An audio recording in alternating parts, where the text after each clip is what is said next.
बच्चों, और कैसे हैं? आज हम लोग क्लास 11th की चैप्टर्स 4 केमिकल बॉन्डिंग हम लोग पढ़ते हैं।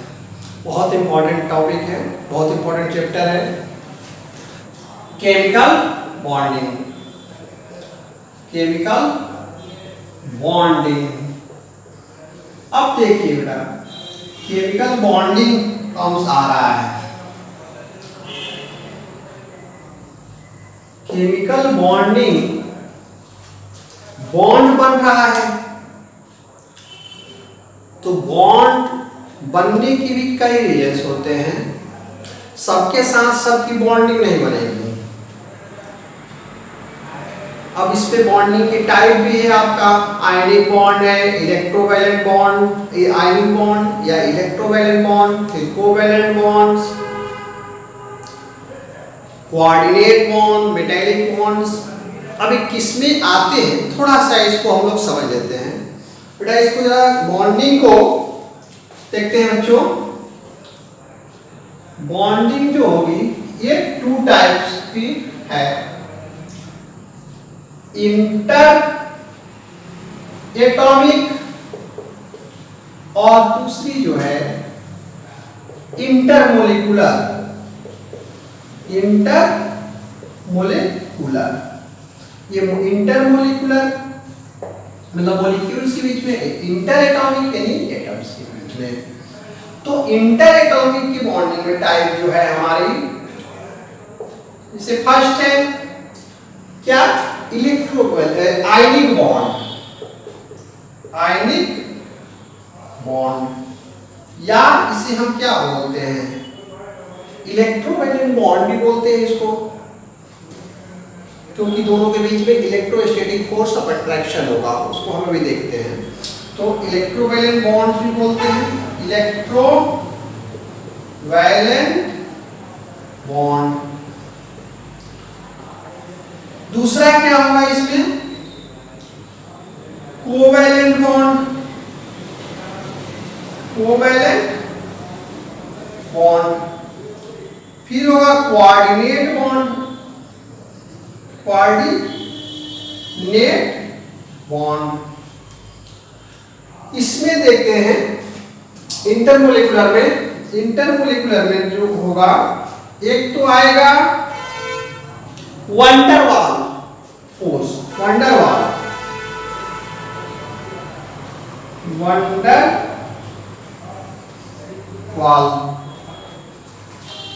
फिर आएगा, वंडरवाल में भी कई टाइप है, इसकी 5 टाइप्स देखेंगे। इसको हम लोग स्टेट ऑफ मैटर में भी इसको दिया गया है, वीक बॉन्ड होगा इसके कंपैरिजन में। इंटर एटॉमिक बॉन्ड जो होगी इसके कंपैरिजन में ये वीक बॉन्ड होगी, ठीक है। तो वंडरवाल फिर ये होगा, इसमें टाइप हम लोगों को देख लेना है, ठीक है। फिर इसमें आता है हाइड्रोजन बॉन्ड, इसका नाम सुने होंगे आप लोग, हाइड्रोजन बॉन्ड, एच बॉन्डिंग बोलते हैं, एच बॉन्ड। तो हाइड्रोजन बॉन्डिंग की टाइप है, इसमें भी 2 टाइप है आपकी, लीजिए। एक जो होगी intermolecular hydrogen bonding, intermolecular H bond, और दूसरा होगा इंट्रामोलिकुलर। दूसरा कौन सा होगा, इंट्रामोलिकुलर एच बॉन्ड। इंटरमोलिकुलर और इंट्रामोलिकुलर ये हम लोग हाइड्रोजन बॉन्डिंग में पढ़ेंगे, पूरा डिटेल्स इसका है हाइड्रोजन बॉन्डिंग का। वंडरवाल का है intermolecular hydrogen bonding, HF H2O NH3, इसमें होगा इंट्रामोलिकुलर हाइड्रोजन बॉन्डिंग आपको अर्थ नाइट्रोफिनॉल, ऑर्गेनिक कंपाउंड्स। कहने का सेंस ये हमारा जो केमिकल बॉन्डिंग चैप्टर ऐसा है जो इनऑर्गेनिक में भी यूज होगा और ऑर्गेनिक में भी।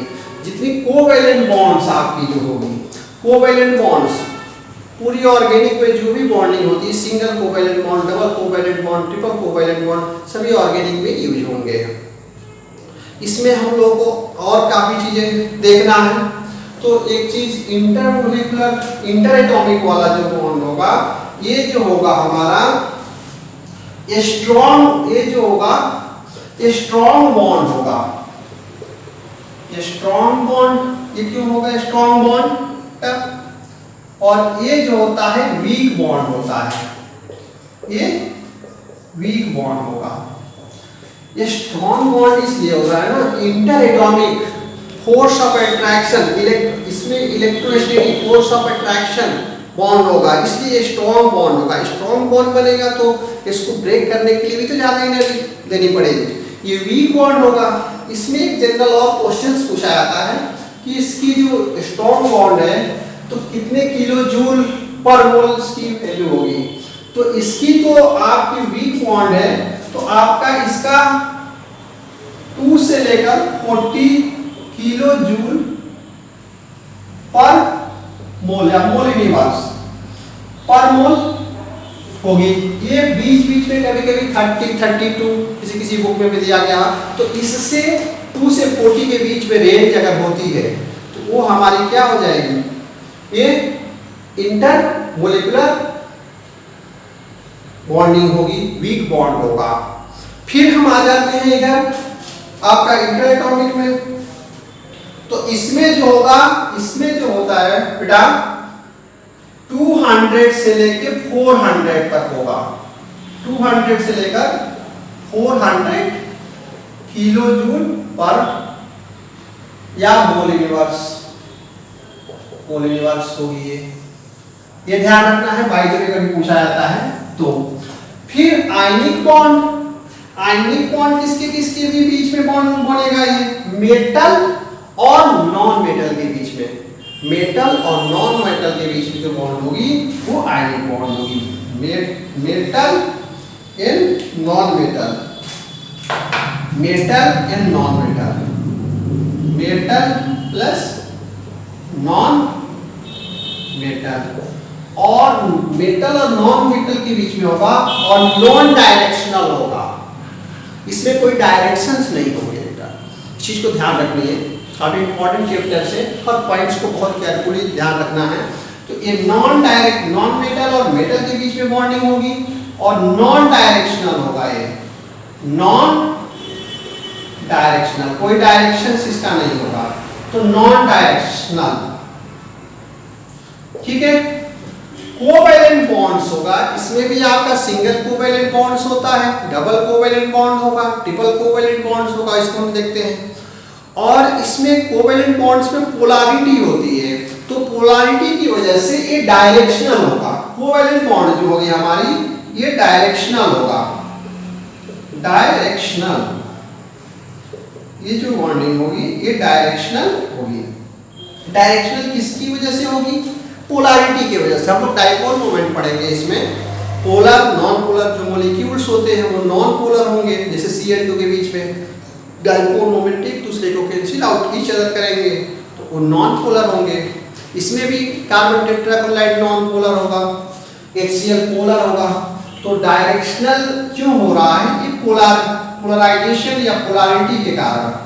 पोलैरिटी, पोलैरिटी मतलब कि पॉजिटिव और नेगेटिव चार्ज हो जाएंगे। फिर कोऑर्डिनेट बॉन्ड आ रहा है।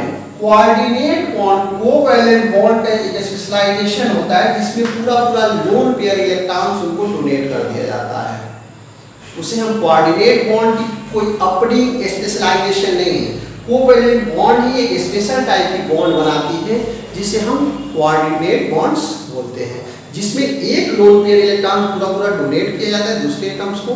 तो वो ये डोनर होगा और जो एटम एक्सेप्ट करेगा उसे हम क्या बोलते हैं, उसको एक्सेप्टर बोलते हैं, ठीक है। और चीज वंडर वाटर से हाइड्रोजन बॉन्डिंग, तो metal non metal, non directional, directional होगा, पोलैरिटी होगी।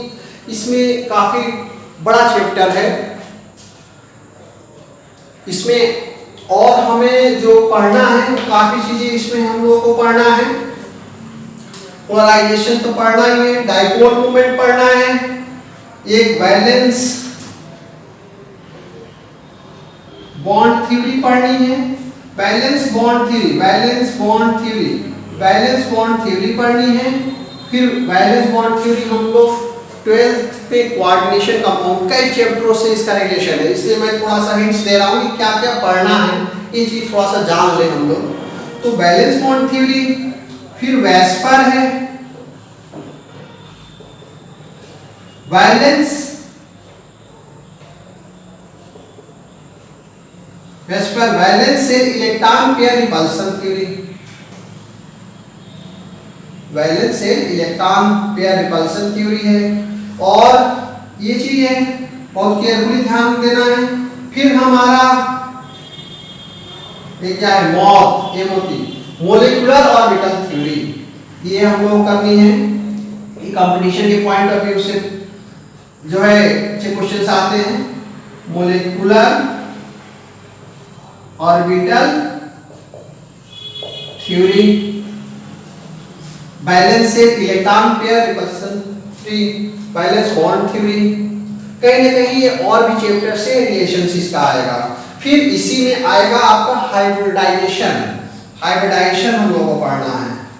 हाइब्रिडाइजेशन, हाइब्रिडाइजेशंस ने होंगे, ये ऑर्गेनिक में भी यूज होगा और इनऑर्गेनिक में। वैसे से इलेक्ट्रॉन पेयर रिपल्सन थ्योरी आपका ब्लॉक में भी इसका इस्तेमाल किया जाएगा। जैसे जीनॉन होता है, उसमें लोन पेयर इलेक्ट्रॉन्स बचते हैं। जीनॉन मतलब कि एक्सेप्शन होता है, कंपाउंड बनाता है, XeF2 बनाता है, XeF4 बना लेगा, XeF6 बना लेता है, XeOF2 बना लेता है। उस तरीके से मोलिकुलर ऑर्बिटल्स, हाइब्रिडाइजेशन, हाइब्रिडाइजेशंस में आप देखेंगे सब sp है, sp2 आएगा, sp3 आएगा, फिर इस टाइप के सारे आएंगे। तो ये इंट्रोडक्शंस में ये सारी चीजें हम लोगों को करनी है। फिर इसका इलेक्ट्रोवैलेंट बॉन्ड्स में भी आपका जो फैक्टर है, क्यों इलेक्ट्रो बॉन्डिंग होती है, इसको इसकी फैक्टर्स पे काफी है देखना है हम लोगों को। और कोवैलेंट बॉन्ड्स में 100% कोई भी कोवैलेंट कैरेक्टर्स नहीं होता है, उसके लिए हमको फजांस रूल भी देखना है। फजांस रूल ये बहुत इंपॉर्टेंट है, इसके भी एक क्वेश्चंस कॉम्पिटिशन्स में आता है फजांस रूल पे। तो ये सारी चीजें हम लोगों को स्टडी करनी है, मतलब ये पढ़ना है, एक एक करके हम लोग इसको पढ़ते हैं। अब जो है हम इसमें देख लेते हैं। अब आगे हम लोग देखते हैं कि बॉन्ड क्यों बॉन्ड की जरूरत होती है, क्यों बॉन्डिंग बन रही है ना। तो उसको जरा समझते हैं हम लोग।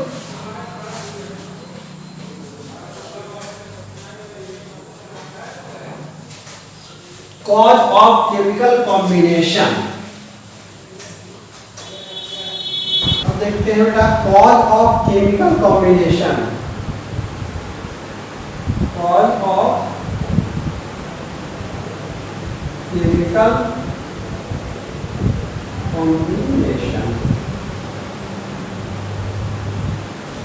ऐसा क्यों करते हैं हम, केमिकल कॉम्बिनेशन क्यों करेंगे? To achieve octet, to achieve octet, मतलब ऑक्टेट जिसके आउटर मोस्ट ऑर्बिट में 8 इलेक्ट्रॉन्स कंप्लीटली फुलफिल हो जाए, उसके लिए हम लोग बॉन्डिंग बनाते हैं। बॉन्डिंग का फॉर्मेशन इसलिए किया जाएगा कि स्टेबिलिटी, हाँ तो बॉन्डिंग का कॉम्बिनेशन होगा स्टेबिलिटी के लिए। सब लोग चाहते हैं स्टेबल होना, स्टेबिलिटी सभी लोग चाहते हैं स्टेबल होना। क्यों काम करते हैं? काम करते हैं, पढ़ाई करते हैं, तो पढ़ाई करने के बाद क्या करेंगे? अच्छी कोई डिग्री लेंगे, डिग्री लेने के बाद डिग्री क्यों ली जाती है? कहीं ना कहीं जॉब करने के लिए। तो जॉब करना जब मिल जाता है कि कुछ और, तो दैट इज स्टेबल। सभी लोग चाहते हैं कि स्टेबल, लेकिन लाइफ पूरी तरीके से देखा जाए तो कहीं ना कहीं डिस्टर्बेंस रहती है। बट इसमें हम लोग बॉन्ड्स की स्टेबिलिटी की बात कर रहे हैं। तो बॉन्ड टू अचीव ऑक्टेट, तो जो जीरो ग्रुप एलिमेंट्स है, like zero group element, zero group element है, ये ऑक्टेट कंप्लीट करता है टू अचीव ऑक्टेट। तो जैसे हीलियम है, हीलियम को छोड़ देंगे हम तो हीलियम एक्सेप्शन में आ जाता है। थोड़ी सी केमिस्ट्री में एक्सेप्शन है, सारी एक्सपेरिमेंटल चीज है, इसकी वजह से हीलियम है, तो neon, argon, krypton, xenon, radon. General इसका इलेक्ट्रॉनिक कॉन्फ़िगरेशन NH2 और Np6, ये देखिए NH2 Np6, तो ये 6 और 2 8 हो जा रहा है ना। तो देखिए outer most orbit completely fulfilled है, लेकिन इस तो एक किसी से बॉन्डिंग नहीं बना सकते हैं। लेकिन जीनॉन है, जीनॉन कंपाउंड्स बनाता है, इसके बारे में हमको जीरो ग्रुप एलिमेंट्स पढ़ना है। तो जैसे नियॉन का देखेंगे तो ये क्या होता है, 2 3 this one नहीं 2H2 2P6, इसका नियॉन का बनेगा 10 होगा ना, तो 1H2 2H2 2P6 8 electrons 8 to 10, तो NH2 Np6 और ये 3H2 3P6, आर्गन का हो जाएगा, पोटेशियम का क्या हो जाएगा 4H2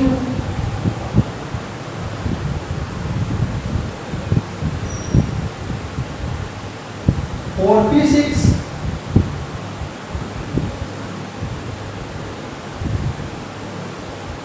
ये आ जाएगा आपका 5H2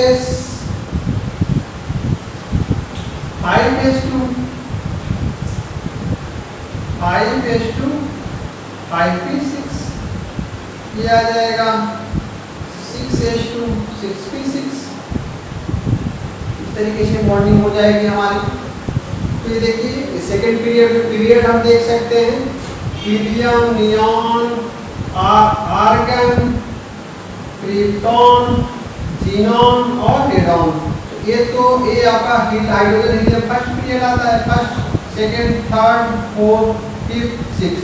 रेडॉन में आपका लास्ट में भरेंगे तो ये आपका 6H2 6P6 भरेगा। देखिए आउटर मोस्ट, लेकिन इसमें भी जीनॉन जो होगा बेटा बच्चों, देखिए जीनॉन जो होगा ये कंपाउंड्स बनाएगा, जीरो ग्रुप होते हुए भी ऑक्टेट कंप्लीट ऑक्टेट है, लेकिन जीनॉन कंपाउंड बनाएगा HCF2 HCF4 HCF6, ये जीरो ग्रुप में हम पूरा डिस्कशन करेंगे।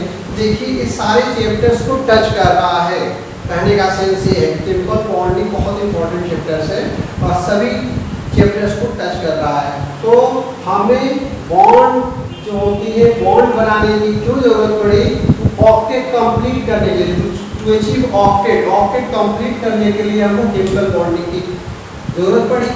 तो इसके अकॉर्डिंग जो ऑक्टेट कंप्लीट कर लेंगे दैट इज कॉल्ड स्टेबल, तो हम क्या करेंगे स्टेबल हो जाएंगे। तो इतनी सारी चीजें हो गई। अब हम क्या आते हैं आयनिक बॉन्ड। आयनिक बॉन्ड अब देखते हैं, ये सारी चीजें आनी हो गई। तो आयनिक बॉन्ड्स हम लोग देख लेते हैं। इलेक्ट्रॉनिक कॉन्फ़िगरेशन हमने पिछले लेक्चर में बताया भी है आपको। इलेक्ट्रॉनिक कॉन्फ़िगरेशन जो एटॉमिक स्ट्रक्चर्स में आपको ओम्स रूल के अकॉर्डिंग या पाउ प्रिंसिपल के according s orbital, p orbital, d orbital, f orbital, s में मैक्सिमम 2 इलेक्ट्रॉन्स होंगे, p में 6 1 to 6, d में 1 से लेकर 10 तक, f में 1 to 14।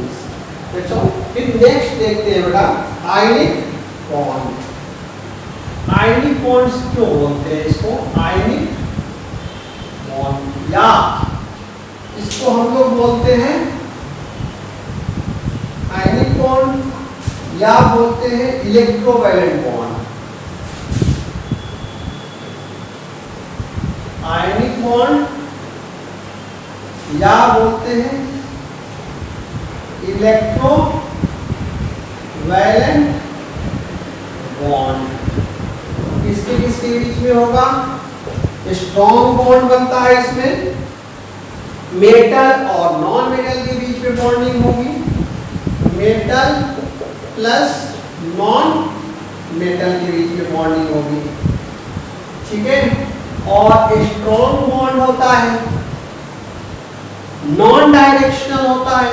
क्या होगा? नॉन डायरेक्शनल होगा, नॉन डायरेक्शनल, इस चीज को ध्यान रखिए।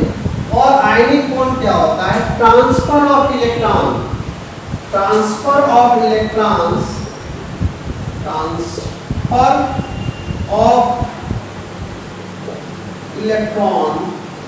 और थोड़ी सी बस पॉइंट ध्यान देना है, transfer of electrons are called ionic bond, ionic bond या आपका इलेक्ट्रोवैलेंट बॉन्ड्स।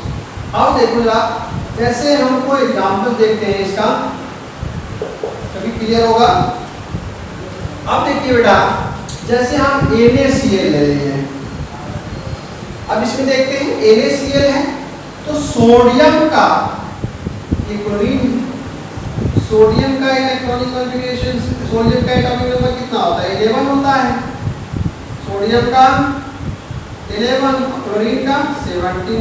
इलेक्ट्रॉनिक कॉन्फ़िगरेशन कर देंगे 2 8 1 और 2 8 7, ठीक।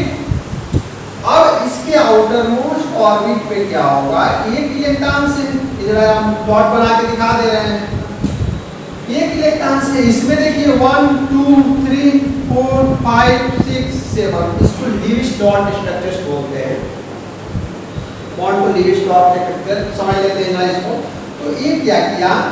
ये देखिए ट्रांसफर ऑफ इलेक्ट्रॉन्स, इसमें जो होगा इलेक्ट्रॉन के ट्रांसफर के थ्रू जो बॉन्डिंग होगी उसे हम आयनिक बॉन्ड या इलेक्ट्रोवैलेंट बॉन्ड्स होंगे। मेटल और नॉन मेटल, जो रेड कलर का जैसे मेटल सॉफ्ट मेटल होता है सोडियम, ठीक है। ये अपना इलेक्ट्रॉन्स क्या किया है? इनको दे दिया, तो ये ट्रांसफर किया है। तो आप ये देखिए Na प्लस और यहाँ Cl माइनस, तो ये गैसेस, जैसे आप देखिए ये ऑक्टेट कंप्लीट कर लिया 2 8 8, तो हम छोड़ दें, ऑक्टेट कंप्लीट कर लिया। बट ऐसे थोड़ी इसको हम लिखेंगे, ऐसे तो लिखेंगे नहीं, क्योंकि ये स्टेबल, करंट तो हम स्टेबल हो गया, बट स्टेबल गैसियस फॉर्म में होता है। क्यों स्टेबल नहीं है? गैसियस फॉर्म में, आयंस फॉर्म में है, तो स्टेबिलिटी नहीं होगी। जब तक हम इसको ज्वाइंट कहीं भी हम लिखेंगे तो इस तरीके से लिखेंगे ना, NaCl, NaCl तो गैसियस फॉर्म में जो होता है। ऐसे तो देख रहे हैं, देखिए आउटर मोस्ट इलेक्ट्रॉन्स को, इनके भी आउटर मोस्ट इलेक्ट्रॉन होंगे, तो हमें फिर नीचे इसे लिखने की जरूरत ही नहीं है, लेकिन हमें ऐसे लिखना है। और ये भी हमें बीच में NaCl के बीच में जो ऐसे नहीं लिखते हैं, भाई डायरेक्ट लिख देंगे NaCl।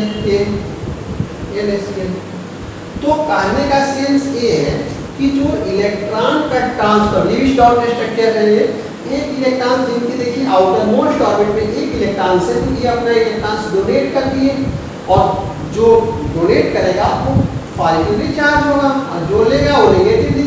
देखिए आयंस आ गए, इसीलिए हम इसको आयनिक बॉन्ड बोल रहे हैं। और दोनों के बीच में एक जो बॉन्ड होता है नॉन डायरेक्शनल, कोई फिक्स नहीं होगी किधर डायरेक्शन से इसकी होगी, नॉन डायरेक्शनल होगा। अब एक जो चीज बात आ रही है NaCl का, ये देख लेते हैं। NaCl जो Na है, ये Cl है, जो इस पे प्लस चार्ज, इस पे माइनस, तो इसमें जो होगा ये इलेक्ट्रोस्टैटिक फोर्स ऑफ अट्रैक्शन, क्या लग रहा है? इलेक्ट्रोस्टैटिक फोर्स ऑफ अट्रैक्शन, दोनों के बीच में इलेक्ट्रोस्टैटिक फोर्स ऑफ अट्रैक्शन हो रहा है। इलेक्ट्रोस्टैटिक फोर्स ऑफ अट्रैक्शन देखिए स्ट्रॉन्ग है, तो बॉन्ड को ब्रेक करने में हमें कुछ न कुछ एनर्जी चाहिए टेक करने के लिए बॉन्ड को। इसलिए मैंने अभी बताया था कि 2 से 4 किलो जूल पर मोल इसकी जो है बॉन्ड ब्रेक करने की एनर्जी होगी। तो क्वेश्चंस कभी कभी आता है, तो ये आपका देखिए ना, दोनों तभी तो हम इसको बोलते हैं इलेक्ट्रोवैलेंट बॉन्ड्स भी। इलेक्ट्रोस्टैटिक फोर्स ऑफ अट्रैक्शन हो रहा है जिसकी ये इसकी वजह से हम इसको क्या बोलते हैं, इलेक्ट्रोवैलेंट बॉन्ड। तो इलेक्ट्रोवैलेंट बॉन्ड में दूसरा एग्जांपल देख लेते हैं ना, जैसे आपका MgCl MgCl को देख ले रहे हैं। तो Mg ये देखिए Mg है, तो MgCl दो क्लोरीन चाहिए। अब Mg की आउटर मोस्ट ऑर्बिटल इधर लिखते हैं थोड़ा सा,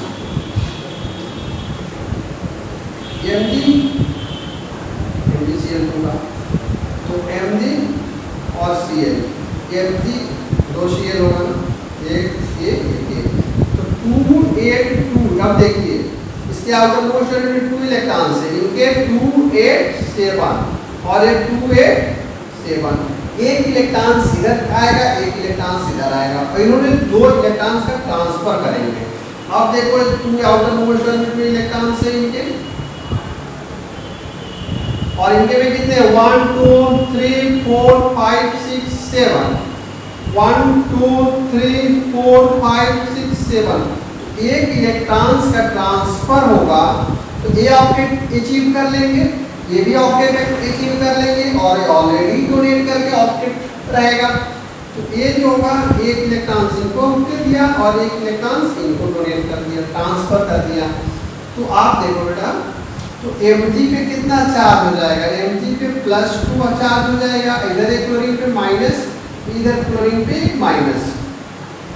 आप देखिए ये ऑक्टेट कंप्लीट हो गया, 2 8 2 इलेक्ट्रॉन्स, ये भी ऑक्टेट कंप्लीट कर लिया, 2 8 8 18 हो गया ना, एक चार्ज लेकर 2 8 8। इसके बाद फॉर्मेशन जो हो जाएगा, क्या हो जाएगा, ये MgCl2। हम ऐसे थोड़े इसको छोड़ देंगे, हम तो इस फॉर्म में लिखेंगे ना। दूसरा एग्जांपल हुआ, अभी इस बॉन्ड को फॉर्मेशन जैसे मैग्नीशियम ऑक्साइड एक देख लेते हैं बेटा। दूसरा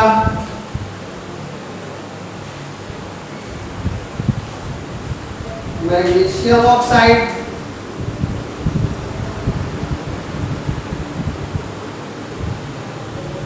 मैग्नीशियम ऑक्साइड जो है, ये देखिए मैग्नीशियम ऑक्साइड है, वो है, इसके में कितना होगा 2 8 2, इसमें कितना होगा 6, 2 इलेक्ट्रॉन्स लेके ये ऑक्टेट अचीव कर लेंगे, ये 2 इलेक्ट्रॉन्स देकर ये आउटर मोस्ट ऑर्बिटल में भी 1 इलेक्ट्रॉन्स हो जाएंगे। तो क्या होगा, इसके में जो आउटर मोस्ट ऑर्बिटल में जो इलेक्ट्रॉन्स होंगे वही पार्टिसिपेट करेंगे बॉन्डिंग में। इस चीज को ध्यान रखना है कि जो आउटर मोस्ट ऑर्बिटल के इलेक्ट्रॉन्स होंगे वही पार्टिसिपेट करेंगे बॉन्डिंग में। कहने का सेंस ये होता है कि जो हम घर में किसी से पार्टनरशिप नहीं करेंगे, जो अलग से कुछ पेमेंट या पैसा रखे रहेंगे, उसमें पार्टनरशिप करके कोई काम धंधा शुरू कर सकते हैं। ये नहीं कि घर बेच के हम काम धंधा शुरू करें, ये भी अपने इनर ऑर्बिट के इलेक्ट्रॉन्स को सेफ रहते हुए जो आउटर मोस्ट ऑर्बिट के इलेक्ट्रॉन्स होंगे उससे बॉन्डिंग बनाएंगे। ठीक है, वो देंगे लेंगे जो भी करेंगे। तो जो आउटर मोस्ट ऑर्बिट के इलेक्ट्रॉन्स है 2 इनकी, तो आउटर मोस्ट ऑर्बिट के इलेक्ट्रॉन्स आपका कितना है, यहाँ पे 2 है, और इसमें 1 2 3 4 5 6, तो दोनों इलेक्ट्रॉन का ट्रांसफर कर देंगे। तो दोनों इलेक्ट्रॉन ट्रांसफर करेंगे तो ये आपका देखिए Mg2+ और ये वो 2 माइनस हो जा रहा है, 2 माइनस चार्ज, यानी कि ये ऑक्टेट कंप्लीट कर लिया। ये देखिए इसके भी आउटर मोस्ट ऑर्बिट में इलेक्ट्रॉन्स हो गए, इसके भी आउटर बॉन्डिंग, इसलिए तो कहते हैं कि आउटर मोस्ट ऑर्बिट में ऑक्टेट कंप्लीट होने के लिए ही हम लोग बॉन्डिंग करते हैं। और दोस्ती भी जो होती है ये सिमिलर लोगों के साथ होगी, किसी के साथ किसी की बॉन्डिंग पॉसिबल नहीं है। हम कहें Mg और O के बीच में कोवेलेंट बॉन्ड्स बना दें, ये पॉसिबल नहीं। जैसे दोस्ती आपकी जो होती है सभी के साथ अलग अलग होती है। दोस्ती मान लीजिए आपके 4-5 दोस्त हैं, तो कोई एक आध फ्रेंड ऐसे होंगे, एक फ्रेंड ऐसा होगा जो बहुत क्लोज होगा, जिससे आप सारी बात करते हैं, और कुछ हेलो हाय वाले होंगे, हाँ ठीक है, दो क्लोज। कहने का मतलब, कहने का सेंस ये है कि जिसकी सिमिलरिटी जिससे मिलेगी उसी के साथ तो बॉन्डिंग होगी। बात समझ रहे हैं? जिसके साथ आने का सेंस ये है, जिसके साथ हमारी सिमिलरिटी किसी के साथ मैच करेगी उसी के साथ बॉन्डिंग होगी या दोस्ती होगी। अगर उसके साथ अंडरस्टैंडिंग नहीं हो रही है, आप मेरी बात में वो सुन रहे हैं, उनकी बात में मैं सुन रहा हूँ, तो कैसे अंडरस्टैंडिंग ही नहीं होगी। अंडरस्टैंडिंग तो दोस्ती क्या रहेगा। इसीलिए इनके में जो है जो सिमिलरिटी जो मिलेगी इसके साथ, उसी के साथ बॉन्डिंग होगी। कोवैलेंट बॉन्ड्स का अलग टाइप है। क्लोरीन क्लोरीन के बीच में सिंगल कोवैलेंट बनेगा, ऑक्सीजन ऑक्सीजन के बीच में डबल बॉन्ड, नाइट्रोजन नाइट्रोजन के बीच में ट्रिपल बॉन्ड। तो सबके साथ सबकी बॉन्डिंग नहीं होगी। सबके क्लास में आपको सब दोस्त तो नहीं बन जाएंगे। जिसके साथ आपकी बिहेवियर अच्छा होगा, आप उनकी बात को समझ रहे होंगे, वो आपकी बात को समझ रहे होंगे, तो ये बॉन्डिंग होगी। That's clear. तो ये आपका बन जाएगा FgO। इस तरीके से देख सकते हो कैल्शियम ऑक्साइड का है सेम। ये देखिए 2 8 2 2 6, इसमें भी 2 इलेक्ट्रॉन्स हैं। 1 2 3 4 5 6 हम लीविस डॉट स्ट्रक्चर्स के अकॉर्डिंग भी आपको कर दिए हैं। ये देखिए आपका 2 इलेक्ट्रॉन्स ट्रांसफर हो गया, तो ये Ca 2+ then octet complete 2 8 2 8 8 2। Calcium का आपका मोस्ट में 2 electrons, because the calcium atomic number is 20 होगा इसका एटॉमिक नंबर। तो 2 8 8 2 8 2 10 18 2 10 20 2 8 8 प्लस वो 2 8 फॉर्म कंपाउंड CO ऐसे बन जाएगी। अब जो देखते हैं इसको,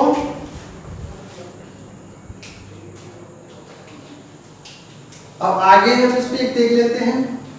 जैसे कैल्शियम क्लोराइड का था CaCl2, तो CaCl2 में भी Ca है या CaCl इसके आउटर मोशन में 2 8 8 2 और 2 8 7 और 8 2 8 7 होगा। तो ये आउटर मोस्ट में 2 इलेक्ट्रॉन्स होंगे, इसमें 7 होंगे। 1 2 3 4 5 6 1 2 3 4 5 6 7 3 4 5 6 7। एक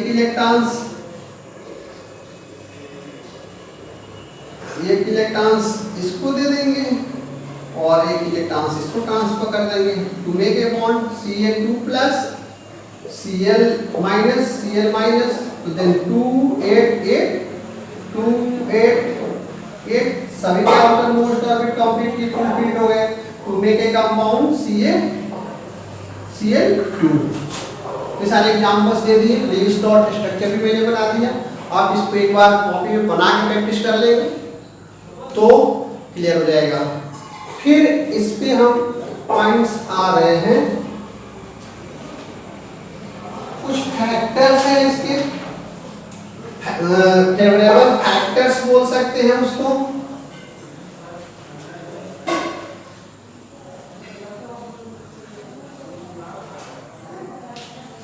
फेवरेबल फैक्टर इसकी हमें करना है, तो फेवरेबल फैक्टर या तो हम नेक्स्ट लेक्चर्स में इसको डिस्कस करते हैं। Okay, thank you.